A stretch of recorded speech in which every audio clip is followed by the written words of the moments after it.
Sugar और blood pressure और haemoglobin check करा लें।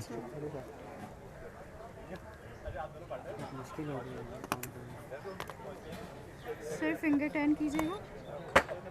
आप पता चले शुगर टेस्ट भी हो रहा है, हीमोग्लोबिन भी। मेरा तो ज़्यादा ही है हेमोग्लोबिन, हीमोग्लोबिन एचपी मेरा ज़्यादा है। हीमोग्लोबिन नॉर्मल है 15.6। 17 होता है ना। जी नहीं अच्छा है, 13 to ठीक 17 है, नॉर्मल रेंज है। फाइन, और शुगर 84 है, ठीक। गुड। वीडियो के दरमियान छोटा सा मैसेज, डायबिटीज़ एक कॉमन डिज़ीज़ है और तकरीबन पाकिस्तान की 20% आबादी जो 40 साल से ऊपर है वो डायबिटिक है, यानी उनको शुगर का मर्ज़ है।